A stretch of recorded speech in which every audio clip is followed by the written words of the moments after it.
Some pigeons are war experts. Yes, for real, there are pigeons that contributed to World War. Today we are going to focus much on that, capabilities and other fascinating facts about the pigeons as well.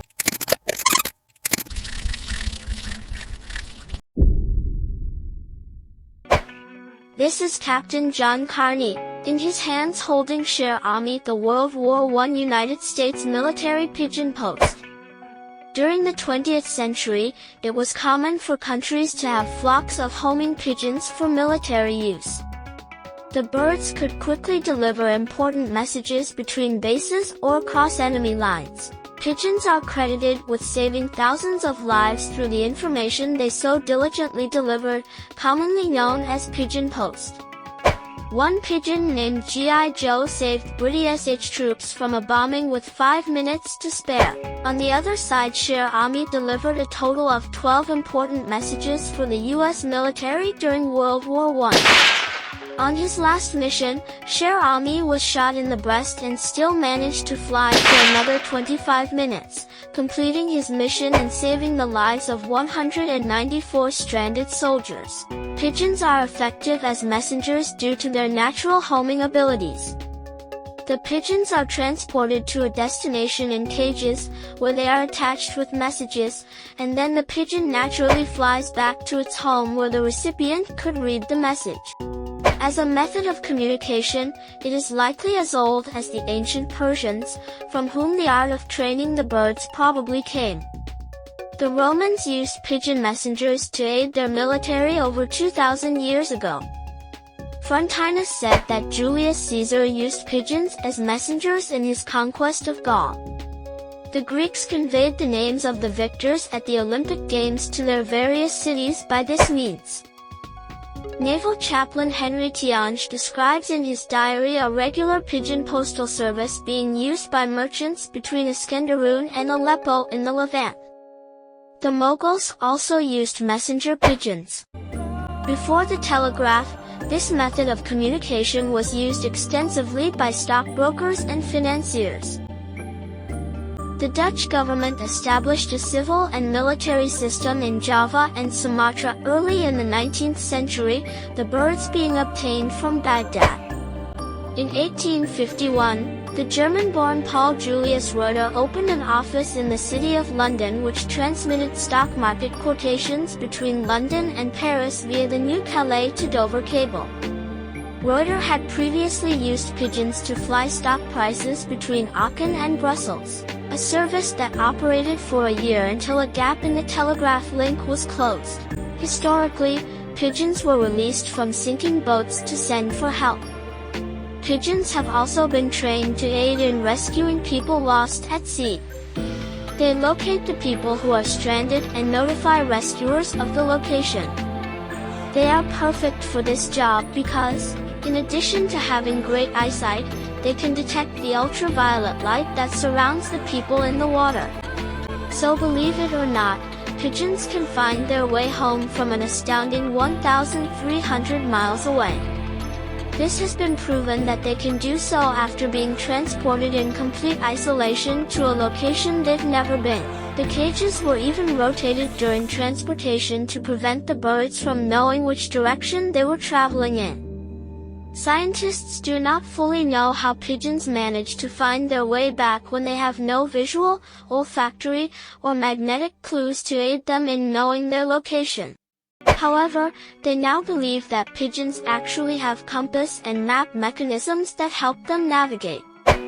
While the map mechanism remains a mystery, it is likely that the compass mechanism relies on the sun's position. In May, scientists reported that brainstem cells associated with the inner ear are activated when a pigeon is exposed to magnetic fields. The brain cells signal the direction, intensity, and polarity of the Earth's magnetic field, says J. David Dickman, a neuroscientist at Baylor College of Medicine in Houston, who lead the research, published in Science. These signals could be used like a GPS. Until recently, scientists thought that iron-rich neurons in pigeons' beaks transmitted information about magnetic fields to their brains. But another team unexpectedly disproved this theory in April. The researchers discovered that the iron-rich beak cells aren't neurons at all but actually macrophages, or white blood cells that help the bird's immune system. They're loaded with iron because they recycle old red blood cells, says David Keyes, lead researcher and a neuroscientist at the Institute of Molecular Pathology in Vienna, Austria. We found them all over the bird, from the skull to the wings, he says. They're on patrol for pathogens. The discovery means that scientists must continue the search for the magnetic field sensing cells. But they aren't flying blind. Dickman's work hints that those just might be found in the inner ear.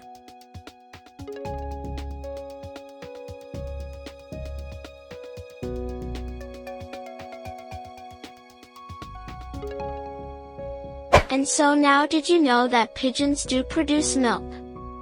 Of course, they don't produce actual milk, only mammals can do that. However, it is essentially the same as milk in that it is a white liquid containing all the necessary antioxidants, fats, nutrients, and proteins a baby bird needs. Another similarity it shares with mammal milk is that its production is regulated by the hormone prolactin. Both male and female adult pigeons produce this milk in their crop. The crop is a little section in a bird's esophagus meant for storing food and, in this case, producing crop milk. Pigeons are part of a small group of birds that produce crop milk, only joined on the list by doves, flamingos, and male emperor penguins. So now, as we are about to end today's video, did you know that most birds cannot recognize their own image?